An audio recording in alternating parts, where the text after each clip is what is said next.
নমস্কার, আমি Shatabdi Pal, food and nutritionist and of course your nutritionist and dietitian. আজকে যে বিষয়টা নিয়ে বলবো সেটা হচ্ছে আমাদের সবারই পছন্দের একটা খাবার, সেটা হলো লুচি। অনেকে এটাকে নান পুরি হিসেবে বানায়। লুচি আমরা যে বাঙালিদের ভীষণ পছন্দের একটা খাবার। তো এই খাবারটা কি খাওয়া হেলদি? আজকের আলোচনার বিষয় থাকবে সেটা। সবার আগে বলে রাখি, সবাই জানি যে লুচি ময়দা থেকে তৈরি হয়, যেটা কিন্তু আমাদের শরীরের জন্য একদমই ভালো নয়, সবাই সেটা আমরা জানি। আর যারা ওয়েট লস করার কথা ভাবছো, তারা একেবারেই ভুলে যাও যে ময়দা বা লুচি থেকে তৈরি জিনিস খেলে পরে আমরা ওয়েট লস কোনোদিনই হবে না, বরঞ্চ ওয়েটটা আরও কী হবে, গেইন হবে। তো এক্ষেত্রে বলতে পারি যে আজকে আমরা আলোচনাতে কয়েকটা জিনিস দেখব যে আমরা কিভাবে লুচিটাকে হেলদি ওয়েতে ব্যবহার করতে পারি, কিভাবে লুচিটা হেলদি ওয়েতে আমরা ইউজ করে বলতে পারি যে না ঠিক আছে, খাওয়া যাবে। যেমন কি, প্রথমে আগে জানতে হবে যে লুচির অসুবিধাগুলো কী।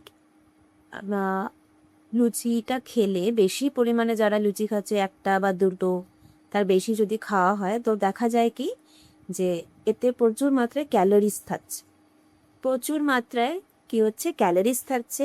আর তার সাথে কি হচ্ছে, হাই ফ্যাট, প্রচণ্ড পরিমাণে ফ্যাটি। তো যারা মেদ কমানোর জন্য ভাবছেন, তো তাদের ক্ষেত্রে একেবারেই সুইটেবল নয় যে এই ধরনের হাই ক্যালোরিজ হাই ফ্যাট জাতীয় জিনিসগুলোকে কনজিউম করা। তো সেক্ষেত্রে আমাদের খেয়াল রাখতে হবে যে আমরা এটাকে হেলদি ওয়েতে কিভাবে ব্যবহার করতে পারি। প্রথম কথা, এটা প্রত্যেক দিনের জন্য নয়, অকেশন পারপাস আমরা খেতে পারি, ফেস্টিভ্যাল পারপাস বা কোনো উইকেন্ডে। কিন্তু আমাদের খেয়াল রাখতে হবে মাত্রা, quantity is always you have to keep in mind, যে কতটুকু আমরা খাচ্ছি। একটা মাত্র লুচিতে কিন্তু নিয়ার অ্যাবাউট 220 কিলো ক্যালোরিজের বেশি কিন্তু থাকে। তো সেখানে যদি দুটো খেয়ে ফেলে কেউ, তাহলে কিন্তু প্রায় কাছাকাছি 400-500 কাছাকাছি কিন্তু তার ক্যালোরি ইনটেক হয়ে যাচ্ছে। তো সেক্ষেত্রে খাওয়া যেতেই পারে একটা কি দুটো, সেটাও উইকেন্ডে বা কোনো ফেস্টিভ্যালস, ঠিক আছে। কিন্তু সেটা আমাকে দেখতে হবে যে আমি প্রপার ফিজিক্যাল অ্যাক্টিভিটি করছি কি না, আমি এক্সারসাইজের মধ্যে আছি কি প্রত্যেক দিন ডেইলি। তবে হয়তো উইকেন্ডে বা ফেস্টিভ্যাল সিজনে আমরা একটা দুটো খেতেই পারি, অসুবিধা নেই। কিন্তু যেহেতু এটা ডিপ ফ্রাই করে ভাজা হয় আর প্রচুর পরিমাণে রিহিটেড অয়েল যেটাকে আমরা বারবার ইউজ করি, তো সেক্ষেত্রে এটা মোটেই হেলদি নয়। কিন্তু হেলদিভাবেও ইউজ করা যেতে পারে যদি আমরা হোল হুইট ফ্লোর ইউজ করি, বা আমরা যদি সয়া বা ওটসের যে তৈরি যে ফ্লোর, সেগুলো যদি ইউজ করতে পারি, তবে সেটা কিন্তু হেলদি। আর ডিপ ফ্রাইয়ের বদলে আমরা যদি এয়ার ফ্রাই করে লুচি প্রস্তুত করতে পারি, তবে সেটা কিন্তু অনেকটা, মানে একেবারে খারাপের থেকে কিছুটা ভালো। যে যারা একেবারেই খেতে পাচ্ছে না, তো ঠিক আছে মাঝে মাঝে একটু খেতে ইচ্ছে করে, তো সেক্ষেত্রে কিন্তু খাওয়া যেতেই পারে।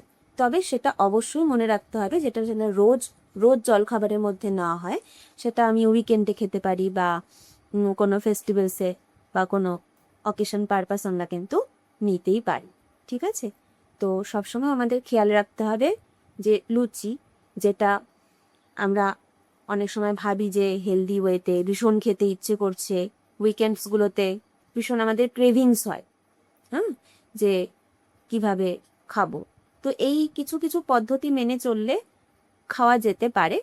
তবে চেষ্টা করতে হবে ফিজিক্যাল অ্যাক্টিভিটির দিকে খেয়াল রাখতে, আর এক্সারসাইজ খেয়াল রাখতে। ডিপ ফ্রাইয়ের বদলে আমরা এয়ার ফ্রাই করতে পারি। তার সাথে soya, oats flour, whole wheat flour, এগুলোর ভাবে, বা আমরা যদি কিছুটা আজওয়াইন মিশিয়ে দিই, তাহলে এটা কিন্তু আমাদের ডাইজেশনে ভীষণভাবে হেল্প করবে। তো এভাবে তোমরা খেতে পারো। আর যারা পিসিওএস বা পিসিওডি পেশেন্ট আছে তাদের অনেকটা ডায়েট চার্টের মধ্যে দিয়ে যেতে হয়। তো সেক্ষেত্রে তারা তাদেরকে পুরো ফুল বারণই করা থাকে যে ময়দা থেকে তৈরি জিনিস খাবে না, এটা খাওয়াটা ঠিক নয়। তো তখন তারা অন্তত 15-20 দিন অন্তর অন্তর একটা কি দুটো স্লাইট হেলদি ওয়েতে বানিয়ে খাওয়া যেতে পারে, অসুবিধা নেই। কারণ ক্রেভিংস হয়, তবে সেটা যতদূর সম্ভব কন্ট্রোল করতে পারলে ভালো হয়।